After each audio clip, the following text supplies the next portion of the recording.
Welcome, everybody. Thanks for joining us. Welcome, welcome. Happy Tuesday. It is Tuesday, and I will say for anybody who is already on, I am wearing, if you can see, I am wearing I should ask if you can see Oh, what yeah, look at that. I can. it's a special day, if anybody knows. It is Fat Tuesday. It Mardi is. Gras. Mardi Gras. So I've got my little Mardi That's right. Oh. Get everybody excited about Mardi Gras. And today, on Tuesday, why not? It's a day off for a lot of people today, so Hey, that's good to know. And that's why we know that this will go out in a recording. yes, absolutely. Yeah, rest assured you'll get everything today sent out to you and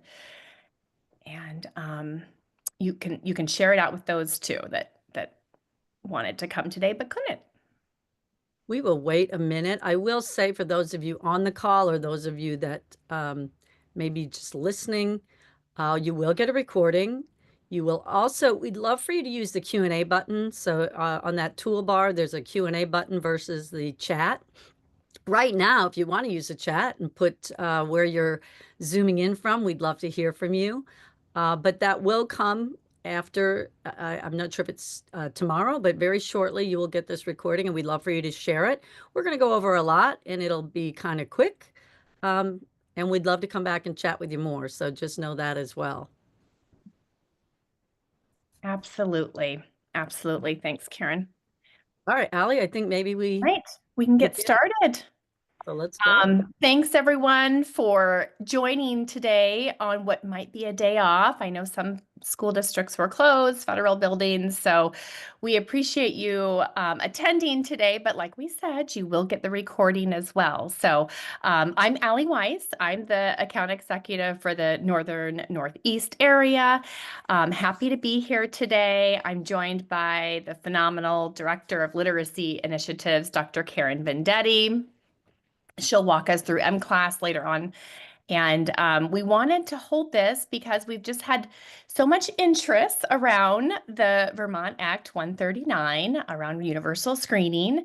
And because mCLASS really was strongly recommended by the Agency of Education, these are certain areas that were really criteria and that were important that the universal screeners that have been suggested, strongly suggested, encompassed this. So really those proven literacy practices that we've seen take place in early grades around, oops, sorry.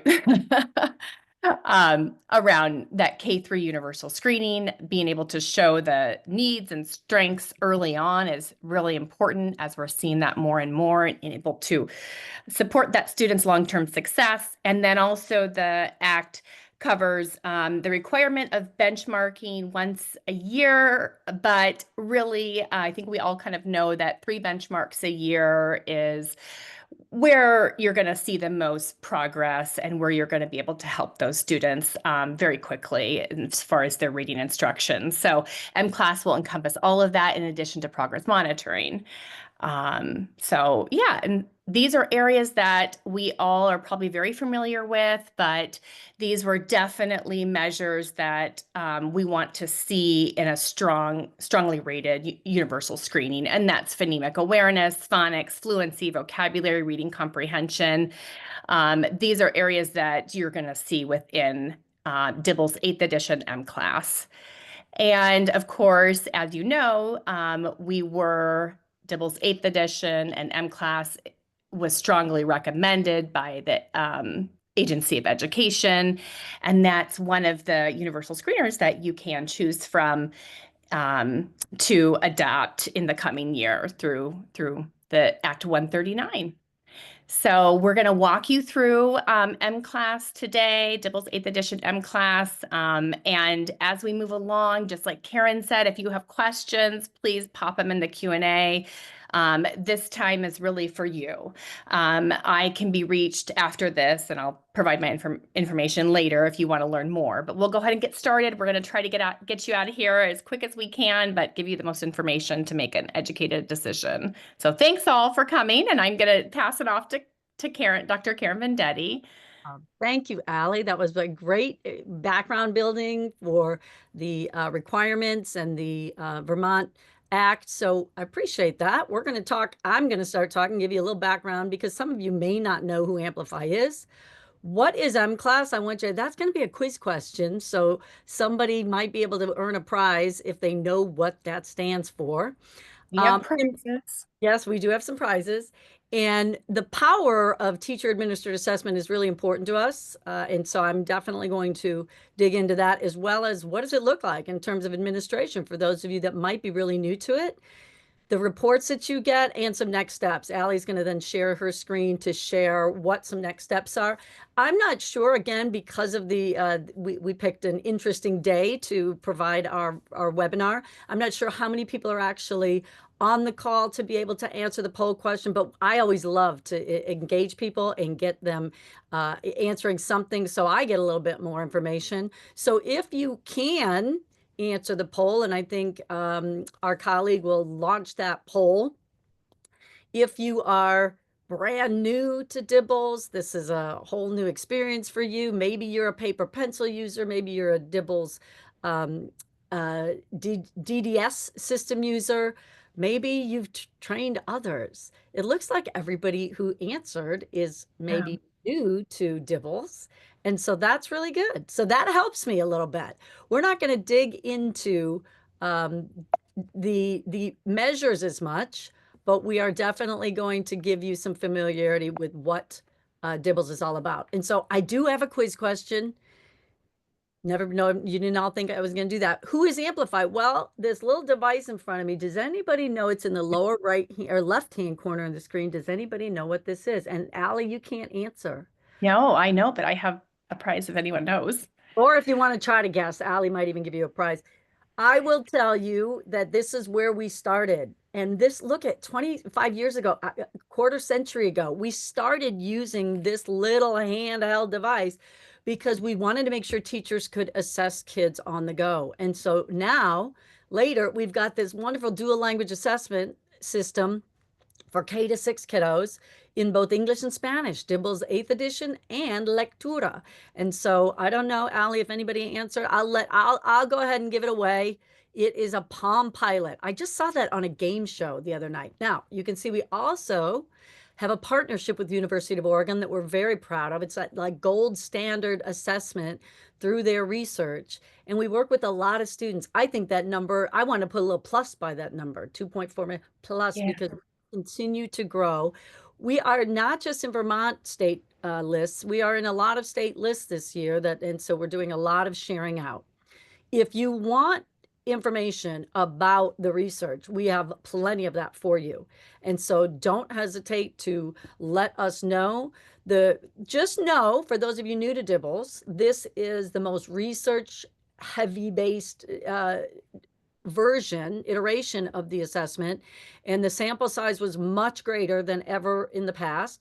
And so we're really proud of that. So, and we made some changes. And maybe for those of you who are new to Dibbles, I know that folks that may listen to the webinar, they may not, they may have more familiarity. But if you're new to Dibbles, there have been some changes. And so we love for folks to understand that research behind it if they want that. Now, again, who's Amplify? Well, we do provide a literacy suite. And so you may hear from colleagues who are using other pieces of our literacy ecosystem. And I want you to just understand mCLASS is that big assessment piece. We have a core reading program, mCLASS, that drives your instruction, as well as a personalized practice app, Boost Reading, that takes that data from mCLASS to give kids the instruction exactly where they need it. And then we do have intervention too. We have a really kind of intensive intervention. We're happy to chat later about that. I just like people to understand there is an ecosystem because they may hear about it from others who are utilizing some of the tools. Now, what is mCLASS? I told you I was going to ask that question. And Allie, I'm not sure if anybody's answered it. I'll give you a second. Anybody answer, or we just maybe not? That's Where okay. did that word mCLASS come from? And rarely do people know, but it makes sense once I tell you. Once you look at that little device that I shared, it's for mobility, mobile classroom. We wanted teachers to be able to assess anywhere and anytime, and that's where our founder really, dug into that. So, what is mCLASS? Well, it's a platform where you're going to do universal screening with Dibble's 8th edition or Lectura. Progress monitoring, same thing. Whatever you're doing with the benchmarking, you're going to use those probes to actually progress monitor. But to me, the real power is the next step, because we can all collect data, but what do we do with that data? And so the immediate grouping of students is key, as well as giving targeted instruction. So if you're going to collect data, if you're going to take that time, not just for compliance purposes, but if I'm going to collect that data, I want to do something with it. So we're going to provide you the tools to do that. We're also going to provide some additional screening measures, and I'll talk and show you those, as well as lots of reports at the classroom, the school, the caregiver. I definitely want to highlight that for you. And then there's other connections in mCLASS. So we do have a math, we do have lectura. Again, those are things I'm not going to dig into deep today, but we like you to know that that's under the mCLASS umbrella, because it's like a little umbrella. Now, the rostering of your students is very easy. And so using Clever or ClassLink, you can use a CSV upload. For our DDS users, our Dibbles data system users, this is a great change. We do it for you once we get that data. And so that's a really streamlined process. You also have access to an endless really amount of aggregate reporting. And so we call it the RAS, the Reporting and Analysis Suite. I'm not going to dig into that today, but again, Allie can share more on that, and we can share more with you in terms of some reporting guides. For our DDS users, the comparison to those reports is really, it's a comparable system. However, it really takes it to the next level. And so we can, again, share documents about that. Our professional development is geared towards your needs. And so we have launch trainings and strengthening as well as coaching, because there's such a powerful driver behind the platform and the data and the reporting that we want to make sure you get what you need. I was just on a call with the district, and we were going over their middle of year reports and their data. And it was so powerful to hear their conversations about next steps and professional development internally, what they want to do based on the results. So we want to support you with that, and those trainings do set you up for success.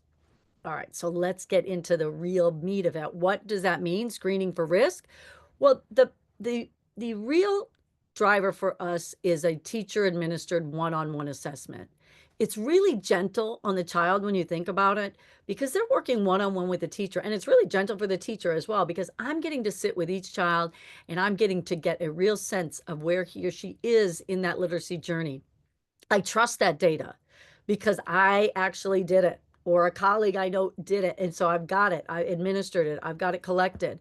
The instantaneous nature of what you get in terms of that grouping and reporting and data is phenomenal, because you get really granular guidance, and it's grouping kids based on that, really, but all of their responses and what they can and may have needs to do.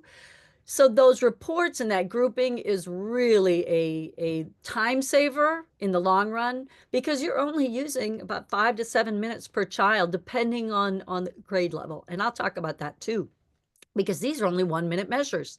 So you can see the measures by grade level, the core measures under the Dibbles 8th administration, starting with letter naming fluency, moving to maze. Maze is a 3-minute assessment students do independently. So the one-on-one is for the earlier assessments. Students would take that on device, or they can actually do it paper pencil. You are getting some gating rules in there to help you with that assessment. There are a lot of wonderful pieces of research that went into the adjustments in terms of adding a word reading fluency for those of you that may use a former version of Dibble's 8th edition. And so we would definitely want to share with you more about the assessments. The additional assessments, the additional measures, I'll talk about as well. And so you're going to have an oral language screener. and rapid automatized naming. Those are teacher-administered assessments. You've got numbers instead of letters for the RAN. Students will take spelling and vocabulary, and that's something they're going to do independently on the same credentials that they would do with Maze if they're in 2nd through 6th grade. Now, I know we're talking about the lower grades, but it is available K to 6. And there's also tools available in 7 and 8. Now, you are required for that benchmark assessment that one time, but we've got 3 times per year additional screening, which was what I just talked about, and then progress monitoring. So you've got the capability to really take it to the next level if you choose while meeting that mandate. And so, that's something to think about. If you're going to assess, why not get some great data and really have an impact on your students? Now, I know those of you new to Dibbles are saying, wait a minute, so what does it look like? Well, you're going to have some type of device. It really is optimized for a touch screen, but you can use a laptop, mouse. I've seen teachers use it all. Kids are going to have a printed piece in front of them. And so, we have little booklets that came. Oh, it's not going to show up too well on my screen, but we do have little booklets. You can print these right from our website, right from the assessment where you're assessing, whatever's easier for you. But that's how students are going to read for their probe and how teachers are going to administer on that device. Same thing with a lectura if you're using it for Spanish language assessment.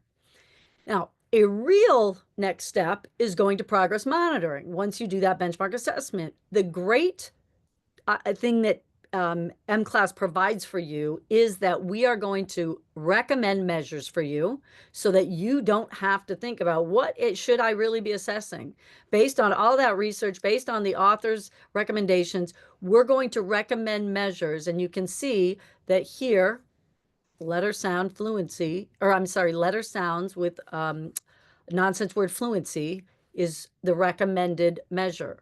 And so you don't have to do that. If you notice, you can select another measure and you can assess off grade level. So if you are using this with a 4th grader and you really do want to get down and find out what does that child need in terms of nonsense word fluency, decoding what skills does that child have, you can do that. And so you can override the recommendation. And there are about 20 forms for every measure. So you can do this across the year. And we will give you recommendations on what to do in terms of how often based on the research.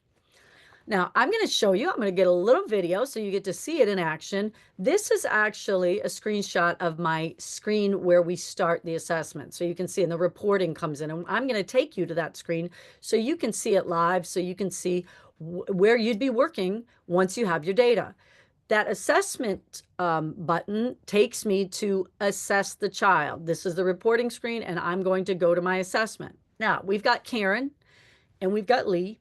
And one thing, I'm not sure how well you can see your screen. For those that are maybe listening in, we're showing Karen's screen where she's assessing.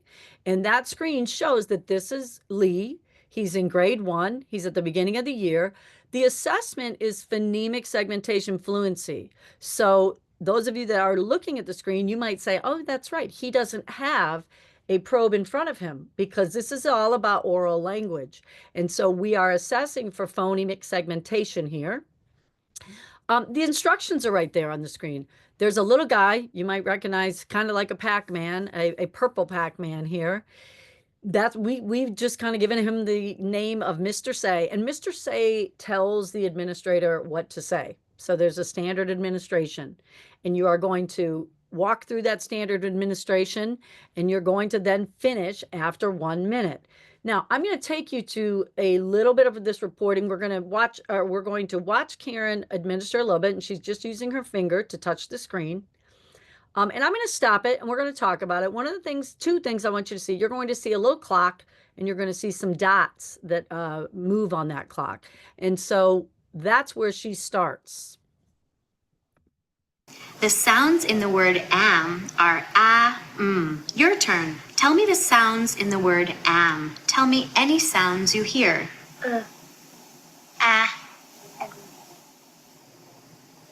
Okay, here is your first word. 4. Here. I'm going to stop it right there. Now, the screens are a little bit delayed, but you can see she's tapping her screen. He elongated that sound. She tapped it to mark it wrong.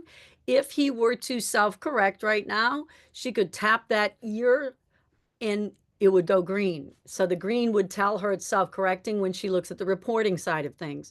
Notice she's got a few things here other than the clock and the 3 dots. The 3 dots are a 3-second rule. So there are rules with the scoring that our professional development folks, they first of all, they give you lots of documents about that, but they talk about that and explain all that to you in professional development.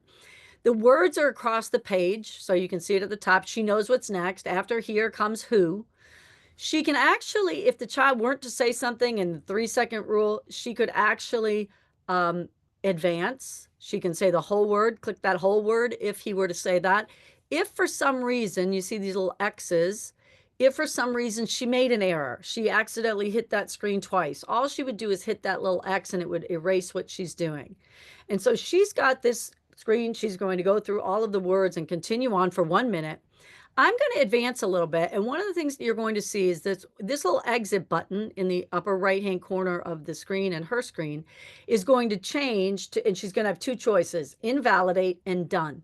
And she's going to hit done. Now, the assessment will stop before that because it stops her at 1 minute. She can't even keep going after 1 minute. It stops her and Lee. And so before she hits done, she can go back and correct anything any little errors she made or go back and look at it. But she's going to hit done. And then you're going to immediately see the report, the score that Lee got. And that's what I really want you to see. And the screen is also turned yellow. At 55 seconds, the screen turns yellow to alert her. Boom, the assessment is almost done.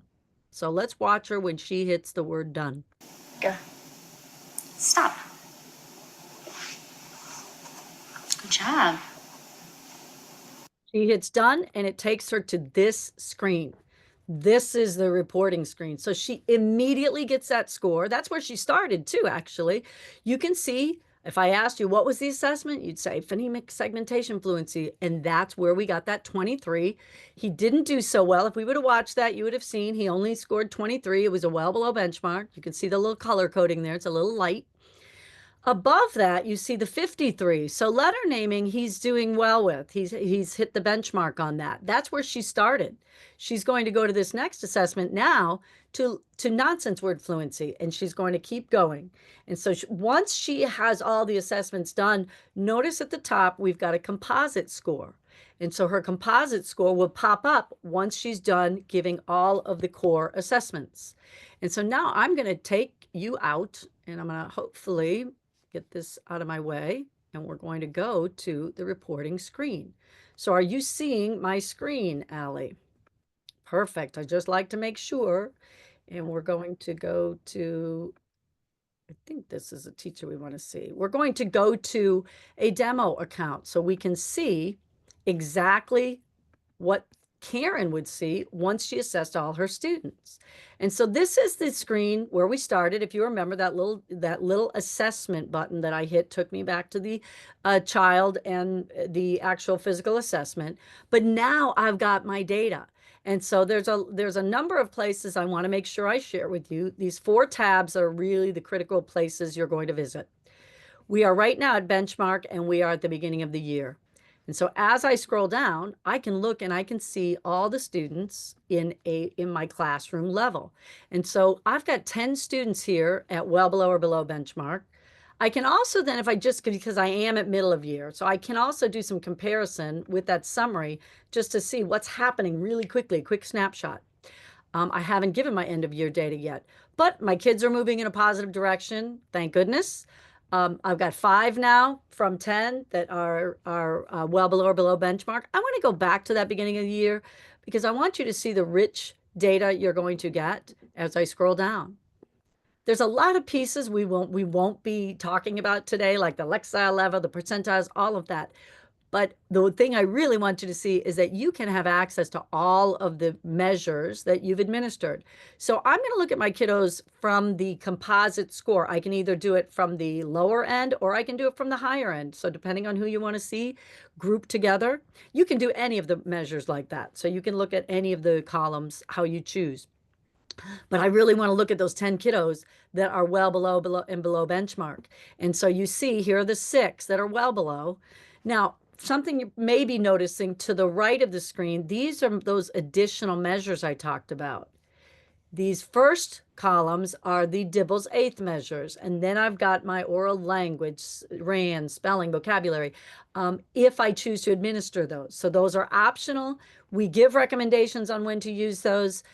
Sometimes when kids are scoring in just the below or above at benchmark, we may just give them the one vocabulary. It's really, your district needs and what you choose to use. But this tells me a couple things. First, when I look at my kiddos, I can click on any of the assessments and see what that reporting was. So what I was taking on my iPad transfers into the reporting screen, and I can see the errors that this child, Leah, made. She did not get a couple final consonants, the B.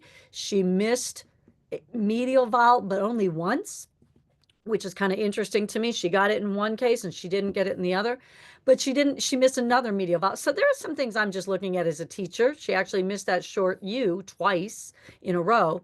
I can print this. I can, look at if I need some help understanding it.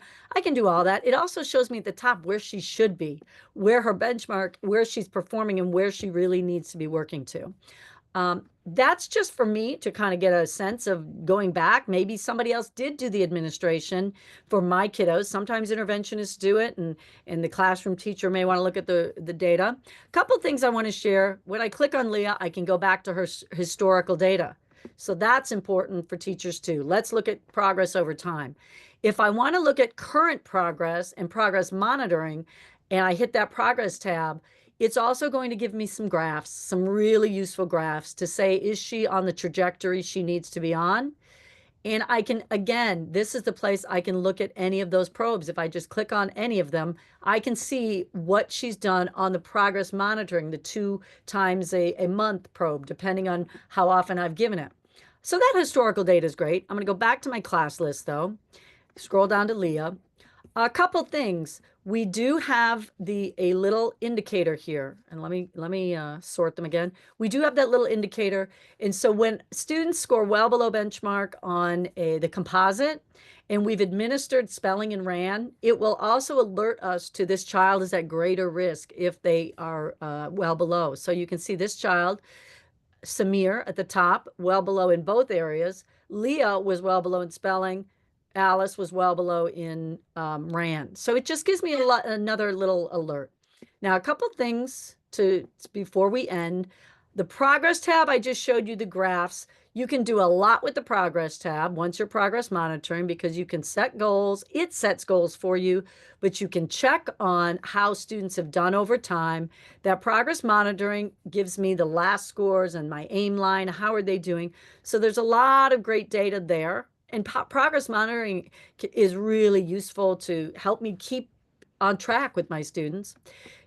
Instruction is where I really want to go, though, because that's where it groups my students, and it also gives me activities. So you see these 3 tabs. These 3 tabs fall under instruction. So I've got groups, students, all activities. If I just want to see that list of students I just had, it actually defaults to the time of year where I've assessed. So this is their middle of year data, and it tells me a little bit about what Samir can do, what he needs to work on. And I actually have seen teachers take this info and put it on a report card, just kind of copy and paste that. If I scroll down, I see all of his observed patterns in all of the measures. So that's very helpful, but it doesn't give me the target. What do I need to be working on? So I'm going to jump back to the groups, and I want to see Samir is actually in the phonemic awareness group. And I've got grouping for all of those students in my group from the lower end to the higher end. So, the granular data that you get is really, really useful. Once I click the See Activities button, I scroll down And it gives me a little bit more information, some pedagogical information to build fluency. What can I do? Language varietals. If you've got children that have different backgrounds in their language acquisition, it gives me the observed patterns only on phonemic awareness. And that's the group that I need to be working on, or the skill I need to be working in. And so the activities that come with it, you can see these are all clickable activities. You can see I've got a lot because it keeps going. So I want to narrow it down a little bit. So I might just click on, I may just want to work on their speed. They're a little slow. We're going to work on speed here. So now I've got these 7 activities that are really devoted to that. I also, for those of you, and I know Allie's got some folks that she's working with that utilize CKLA, it also connects back to our core. And that's what I was talking about with that literacy suite. So if people are using CKLA, it will give you some direction as to where to find activities in CKLA. But these activities, I'm going to pull one up. These activities are great because they're just I do, we do, you do. I'm not going to put Allie on the spot, but I bet I could and have her read that where it's the warm up. We're going to play a game in which we'll separate the first sound from the other sounds in a word. I'll say a word and then you tell me the first sound in that word. We're going to model then. We're going to go through and we're going to work that through with kids. And at the bottom, I've got activity words that I'm going to use because we're looking at 4 or more phonemes. And so we just want to provide that for you so you don't have to think of it. Now, these activities, as you may have seen under the reporting, are downloadable, printable. You can send them home. Once you are, if that were something you wanted to do, you don't have to. That's not the goal. One thing that you may have noticed when I was at the groups, this little update recommendations tab. So once I group my kiddos and I'm progress monitoring, or I should say mCLASS groups my kiddos and I'm progress monitoring, then I'm going to update recommendations as kids are working. And so as they're working, I'm going to hopefully see them moving and advancing in the skill area. So they're going to move groups. And that's what I want to see. I can see my past updates of the groups too. One of the things that when I talked about the literacy suite, when you are working with groups, the data from mCLASS can actually drive what they're doing in our boost reading. And so that's where that whole literacy circle comes together. You want to share with your caregivers. And so that Home Connect tab gives me all of the letters that are going to be provided at the benchmark time. I can click on each one. And that Home Connect letter, you can see here, I'm going to blow it up a little bit if it's harder to see. But you can see it gives in color coded, and it really gives in a layperson's kind of terms, can your child name both upper and lowercase letters? Can your child identify the first, middle, and last sound in son? And then it segments that. If you scroll down, there are some recommendations for the adults who get the form, who get the letter, for things they can do with the child. Because we know that parents, caregivers, they want to help. They don't just always know what to do. And so we give them that. We also give them a link to a Home Connect site that I'm going to share with you. And you can get lots of information on this about activities to do at home, on the go, when you're going to the grocery store. And you do have this in Spanish too, if there's any need for that. Now, jumping back to the Home Connect letter, I want you to see that at the bottom, these are the additional measures. So when you do administer those additional measures, your Home Connect letters are going to have everything. If you don't, they won't have those, and it won't be necessary. All right, I'm going to jump back to reporting and just see if there's anything else I want to share before I have Allie go back to the screen. I know we went a little bit fast. Just know a couple other things that in terms of there's a professional development library on the home screen where you can go get more information. We do also provide a lot of support with tutorials and videos. Allie, if you want to go ahead and grab the screen, I will stop sharing. Yeah, perfect. Great. Allie has more information on where you can go to get more information. Yes, absolutely. And this right here, you have my email address. You can scan the QR code and you'll be able to find it'll take you directly to I think our review site for this one. But yes, so please email me if you need any more information. In regards to Vermont, we were able to get our promo rate, so not necessarily the commercial rate, but a promo rate for those that do end up going with mCLASS for within that state, within Vermont. So yeah, please reach out to me. The reporting guide that Karen referenced is phenomenal. I can send that to you. I can even have you try out mCLASS in a demo, so we have that option. Those additional measures, by the way, they're in addition to the measures that you currently have. Those are no extra cost. That would just be if you'd like to have those additional measures as part of your bank of measures. But yes, thank you. Thanks so much, Karen, for such a thorough overview and for coming today. Well, Again, please reach out if you'd like to get a quote or more information on mCLASS. We're here for you. So thank you. all right. Well, thank you, Allie. I hope if there were any questions, they were answered in the chat or in the Q&A. But as Allie shared, you've got her email address. We'd love to talk to you more with any questions that you have, or if you just want to dig a little bit deeper and get more information. And we hope that you got everything you needed today and it wasn't too fast. And thank you for joining us. Absolutely. Thanks everyone for joining.